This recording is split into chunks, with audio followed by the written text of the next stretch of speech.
আপোনাৰ দুই ধৰণৰ আমি এতিয়ালৈকে দেখিছোঁ যে ছিংগাপুৰত যিটো তদন্ত চলিছে তাৰ ফলাফল বেলেগ আহিছে আৰু অসমৰ পৰা যিটো তদন্ত চলিছিলে তাৰ ফলাফল বেলেগ আহিছে। গতিকে এনেকৈ আচলতে দুইখন দেশত জুবিনদাৰ হত্যাকাণ্ডক লৈ হৈ থকা যিটো তদন্ত প্ৰক্ৰিয়া বা গোচৰটো যি ধৰণে চলিছে সেইটোৰ দ্বাৰা আচলতে জুবিনদাই ন্যায় পাবনে নাই, এতিয়া জাজমেণ্ট দুইখন কোৰ্টত বেলেগ বেলেগকৈ আহিব এতিয়া। কাৰণ তাত পুলিচ যি ইনভেষ্টিগেশ্যন এজেঞ্চি আছে তেওঁলোকৰ মতে ফাউল প্লে নাই আৰু আমাৰ অসমত যি তদন্ত কৰা হৈছিলে অসমৰ আপোনাৰ SITৰ জৰিয়তে তেওঁলোকৰ মতে আচলতে হত্যা কৰা হৈছিলে। গতিকে গোটেই কথা বতৰাৰ পৰা বিসংগতি আপোনালোকে নিশ্চয় দেখিছে। আৰু আমি সেইকাৰণে প্ৰথমতে কৈ আছিলোঁ যে এই জুবিনদাৰ হত্যাকাণ্ডটোৰ ক্ষেত্ৰত আচলতে যি ধৰণৰ তদন্ত হ'ব লাগিছিলে সেইটো তদন্ত কৰা নাই আৰু জুবিনদাই ন্যায় নাপায়। আৰু আমি আশংকা কৰা ধৰণে আচলতে বৰ্তমান সময়ত গোটেই কথাখিনি আগবাঢ়ি গৈ আছে। আৰু আপোনালোকে নিশ্চয় দেখিছে লাহে লাহে আপোনাৰ যিকেইগৰাকী ইতিমধ্যে SIT অভিযুক্ত হিচাপে কোৰ্টত প্ৰডাকশ্যন দিছে, যিবিলাকৰ বিৰুদ্ধে এলিগেশ্যন আনিছে বা যিবিলাকৰ বিৰুদ্ধে তেওঁলোকে চাৰ্জশ্বিট দাখিল কৰিছে, আৰু তেওঁলোকৰ পক্ষতো বৰ্তমান সময়ত অধিবক্তা নামি পৰিছে যে আমি দেখিছিলোঁ যে 3 তাৰিখৰ দিনাই অমৃতপ্ৰভা মহন্তৰ হৈ বেল পিটিশ্যন এপ্লাই কৰা হৈছে। গতিকে আপোনালোকে লাহে লাহে দেখিব যে জুবিনদাক হত্যা কৰা যিসকল ব্যক্তি তেওঁলোক আচলতে লাহে লাহে আপোনাৰ মুকলি আকাশৰ তললৈ ওলাই আহিব, অধিবক্তাবিলাক যিহেতু আহিছে তেওঁলোকৰ পক্ষত। গতিকে সেইকাৰণে মই কথা বতৰাবিলাক কৈ আছিলোঁ আপোনালোকক যে মুখ্যমন্ত্ৰী হিমন্ত বিশ্ব শৰ্মা এই হত্যাকাৰীৰ পক্ষতহে আছে। গতিকে শ্যামকানু মহন্ত বা সিদ্ধাৰ্থ শৰ্মা, অমৃতপ্ৰভা, শেখৰজ্যোতি তেওঁলোকক ইলেকশ্যনলৈকে হয়তো জেলত ৰাখিব, কিন্তু আমি কেতিয়াও নাভাবোঁ যে তেওঁলোকক মানে শাস্তি দিব পৰাকৈ চাৰ্জশ্বিট ফাইল কৰা হৈছে, সেই কথাটো আমি কেতিয়াও ভাবিব পৰা নাই। আৰু অসমবাসী ৰাইজে এটা কথা কেতিয়াও ভাবিব নালাগে যে 12,000 পৃষ্ঠাৰ চাৰ্জশ্বিট দাখিল কৰা হৈছে, 12,000 পৃষ্ঠাত মাল থাকিব লাগিব। মানে অভিযুক্ত শাস্তি দিব পৰাকৈ তাত মাল মতং আছে নে নাই, তাত এভিডেঞ্চ কি দাখিল কৰা হৈছে, সেই কথা বতৰাবিলাক লাগিব। আৰু আপোনালোকে নিশ্চয় এটা কথা লক্ষ্য কৰিছে যে তেওঁলোকে অভিযুক্তৰ বিৰুদ্ধে যিখন চাৰ্জশ্বিট তেওঁলোকে যি চাৰ্জ আচলতে লগাইছে তাত আপোনালোকে চাব যে মই বাৰম্বাৰ সেই কথাটো কৈ থাকোঁ, বহুত মানুহে নকয় যে য়ট পাৰ্টি য'ত আয়োজন হৈছিলে তাত জুবিনদাৰ হত্যা হৈছিলে, আৰু সেই হত্যা হোৱাৰ অৱস্থাত শ্যামকানু মহন্তই আচলতে এম্বুলেঞ্চ যোগান ধৰা নাছিলে বুলি কৈছে প্ৰায় 75 মিনিট সময়লৈকে। গতিকে সেই কথা বতৰাবিলাকত আপোনালোকে চাব যে 15জন ঘটনাস্থলীত উপস্থিত থকা ব্যক্তিয়ে এম্বুলেঞ্চ যোগান ধৰিব নালাগে চাৰ্জশ্বিটখনৰ মতে,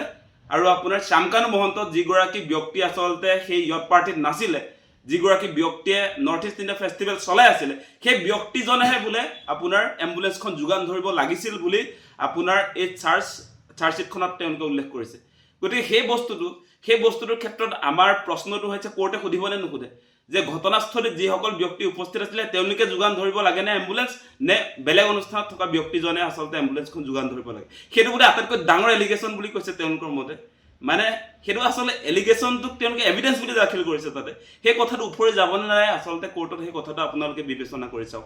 গতিকে তদন্ত চলি থকা অৱস্থাটো আচলতে জুবিনদাক ছিংগাপুৰলৈ যিটো অনুষ্ঠানে লৈ গৈছিলে তেওঁলোককতো সোধপোছ কৰিবলৈও SITৰ সাহস নহ'ল। সেই প্ৰশ্নবিলাকতো আমি সুধি আছোঁ, আৰু অসমবাসী ৰাইজেতো তাত ঢুকিয়ে নাপায়গৈ। এতিয়া চবেই কথাটো কোৱা হ'লে হয়তো তদন্ত প্ৰক্ৰিয়াটো আৰু অলপ ষ্ট্ৰং হ'লহেঁতেন। আমি কোনেও প্ৰশ্নই নুসুধিলোঁ যে জুবিনদাক ছিংগাপুৰলৈ কোনে নিছিলে, সেই কথা কোৱা মানুহ নাই। ছিংগাপুৰলৈ লৈ গৈছিলে আপোনাৰ ছিংগাপুৰত থকা উচ্চায়ুক্ত হাই কমিশ্যন অফ ইণ্ডিয়া। গতিকে হাই কমিশ্যন অফ ইণ্ডিয়াৰ নাম লোৱা মানুহ কেইজন আছে অসমত? গতিকে জুবিনদাৰ জাষ্টিছ সঁচাকৈ বিচাৰিছোঁ নে নাই আমি, সেই প্ৰশ্নবিলাক আজি আহিছে।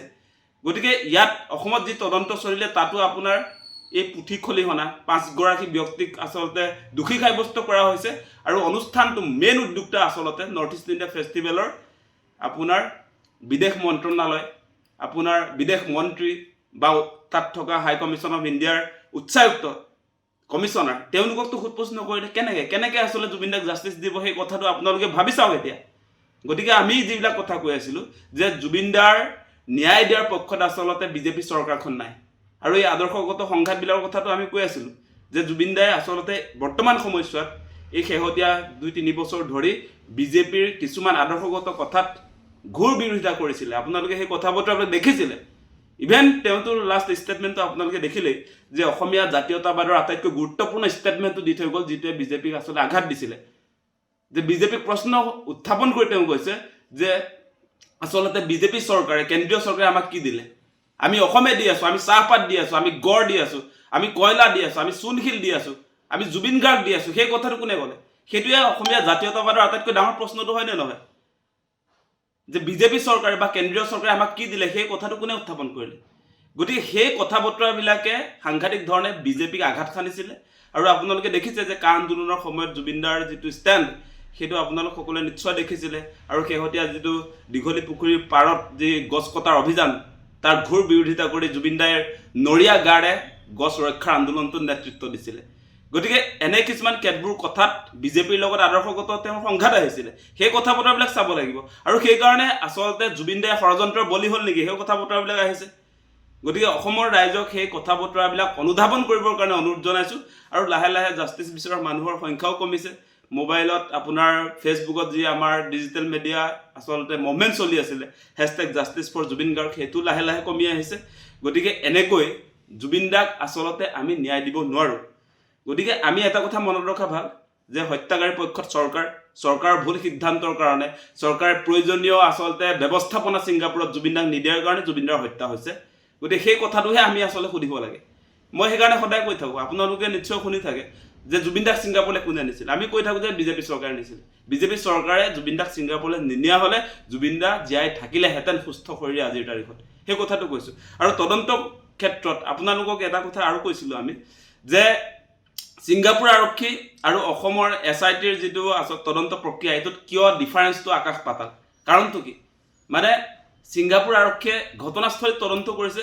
আৰু আমাৰ ইয়াৰ SITয়ে তদন্ত কৰিছে আমাৰ অসমত দিছপুৰত গতিকে ডেফিনেটলি ইয়াত আকাশ পাতাল পাৰ্থক্য থাকিব দুইটা পক্ষই আচলতে কল্পনাৰ ভিত্তিতে তদন্তবিলাক চলি আছে এতিয়া ষড়যন্ত্ৰৰ কথাটো ছিংগাপুৰৰ মানুহে গম নাপায় পুলিচে গম নাপায় ছিংগাপুৰ যিটো পুলিচ ফ'ৰ্চ আছে তেওঁলোকে জুবিনদাৰ যিটো ষড়যন্ত্ৰ জুবিনদাৰ হত্যাৰ কাৰণে যিটো ষড়যন্ত্ৰ হৈছিলে ৰচিছিলে সেই কথাটো তেওঁলোকে তাৰ পৰা কেনে কল্পনাই কৰিব লাগিব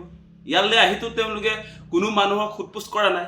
গতিকে দীৰ্ঘদিন ধৰি থকা ষড়যন্ত্ৰৰ কথাটো যদি আলোচনা কৰি থাকে অসমত জুবিনদাৰ হত্যাৰ কাৰণে পৰিকল্পনা প্ৰযোজনা যদি চলিছিলে সেই কথাটো অসমত নাহিলে তেওঁলোকে তাৰ পৰা কল্পনা কৰিব লাগিব সেইকাৰণে তেওঁলোকে ঘটনাস্থলীৰ যিটো ঘটনা সেই কথাটোৱে তেওঁলোকে তাত আচলতে তদন্ত কালত পাইছে আৰু আদালতত প্ৰডিউচ কৰিছে আৰু এটা কথাটো ঠিক যে জুবিনদাৰ চিজাৰ হোৱা কথাটো তেওঁলোকে শুনিছে কোনোবাই কৈছে শুনিছে তেনেকেই বিশ্বাস কৰি লৈছে বা ইয়াৰ পৰা কিবা ডকুমেণ্ট পঠিয়াইছে তেনেকেই বিশ্বাস কৰি লৈছে বেলেগ যিবিলাক কথা বতৰা থাকে যে জুবিনদাৰ মেনেজাৰৰ যে দায়িত্ববিলাক আছিলে যে মানুহজনক পৰিচালনা কৰাৰ ক্ষেত্ৰত চিজাৰ হোৱা মানুহে জুই আৰু পানীৰ যোৱা বাধা আছিলে তাৰ পাছতো আপোনাৰ তাত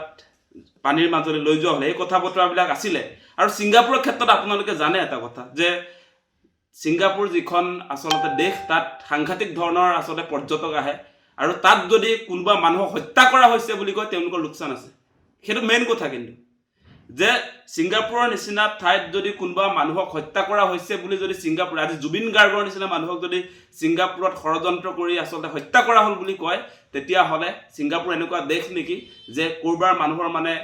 আপোনাৰ ছিংগাপুৰৰ নিচিনা ঠাইত হত্যা কৰিব পাৰে তেনেকুৱা এটা বাতাবৰণ বা এনেকুৱা এটা বাতৰি যদি ওলায় তেতিয়াহ'লে ছিংগাপুৰৰ লোকচান আছে গতিকে সেইকাৰণে তেওঁলোকে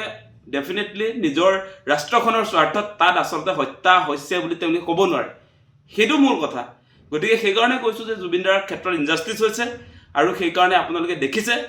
যে আপোনাৰ ছিংগাপুৰত তদন্তত বেলেগ এটা ৰিজাল্ট আহিছে অসমৰ SITৰ তদন্তত বেলেগ এটা ৰিজাল্ট আহিছে এইবিলাক বিসংগতিৰ কাৰণে আমি ভাবোঁ যে জুবিনদাই জাষ্টিছ নাপায়